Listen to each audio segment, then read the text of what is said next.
Hello दोस्तों, जय श्री राम।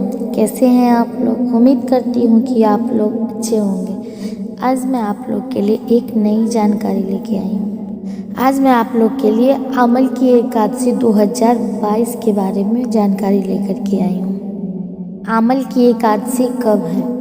रंग भरी एकादशी का महत्व, हिंदू धर्म में क्यों निभाई जाती है यह परंपरा, एकादशी का शुभ मुहूर्त और अमल की एकादशी से जुड़ी हुई पौराणिक कथा, इन सब के बारे में मैं आप लोग को जानकारी दूंगी।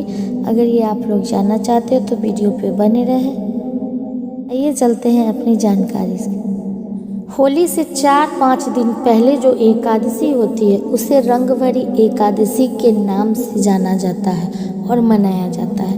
प्रत्येक माह में 2 एकादशी होती है, यानी पूरे साल में 24 एकादशी होती है। एकादशी को भगवान विष्णु की पूजा का विशेष विधान है। हर एकादशी पर विशेष पूजन व विशेष प्रसाद भोग लगाया जाता है। इस मौसम में आंवले का प्रयोग लाभदायक होता है, अतः भगवान विष्णु की पूजा में आंवले का प्रसाद महत्वपूर्ण भूमिका में रहता है। इस दिन आंवले के पेड़ की पूजा पाठ करने से व्यक्ति को सेहत और सौभाग्य की प्राप्ति होती है। रंग भरी एकादशी का अपना खास महत्व माना गया है। कहते हैं वह दिन रंग भरी एकादशी का ही था जब भगवान शिव पहली बार माता पार्वती को काशी लेकर आए थे। तब काशी नगरी में उनका रंग और गुलाल से भव्य स्वागत किया गया था। इसी क्रम में आज भी रंग भरी एकादशी के दिन पूरे काशी में शिव पार्वती का गाना करवाकर उनका भव्य डोला निकाला जाता है और पूरे शहर के लोग फूल और गुलाल से उनका स्वागत करते हैं। इस दिन पूरे शहर में उत्सव का माहौल होता है। वहीं कान्हा जी की नगरी मथुरा और वृंदावन में भी इस दिन से लठमार होली का आरंभ हो जाता है।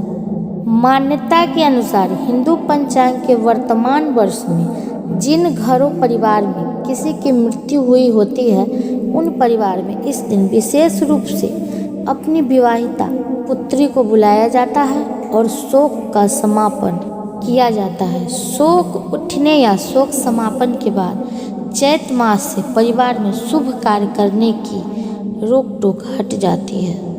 इस दिन भगवान शिव व माँ गौरी की पूजा भी की जाती है। इस दिन भोलेनाथ विवाह के पश्चात माँ गौरी का गौना करवाकर कैलाश पर ले गए थे। ऐसा माना जाता है कि वसंत ऋतु में संपूर्ण सृष्टि ने रंग अबीर फूलों से दोनों का स्वागत किया था। एकादशी का शुभ मुहूर्त। हिंदू पंचांग के अनुसार रंग भरी एकादशी का आरंभ 13 मार्च सुबह 8:44 से शुरू होकर 14 मार्च सुबह 10:27 तक रहेगा।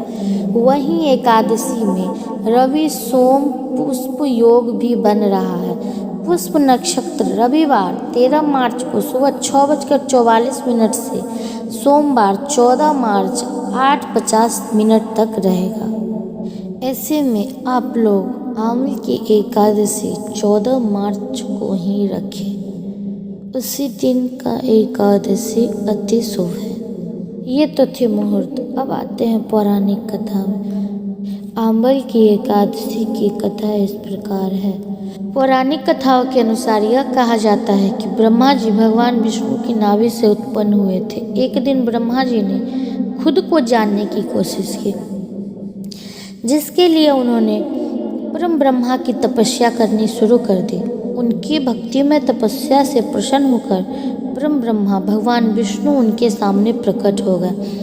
जैसे ही ब्रह्मा जी ने भगवान विष्णु को अपने समीप देखा वैसे ही वह रोने लगे। कहा जाता है कि ब्रह्मा जी के आंसू भगवान विष्णु के चरण पर गिर रहे थे। यह आंसू भगवान विष्णु के चरणों पर गिरकर आंवले के पेड़ में तब्दील हो गए। यह देखकर भगवान विष्णु ने कहा कि यह क्या और इस वृक्ष का फल मुझे अत्यंत प्रिय रहेगा। जो भी भक्त अमल की एकादशी पर इस वृक्ष की पूजा विधिवत तरीके से करेगा उसे मोक्ष की प्राप्ति होगी।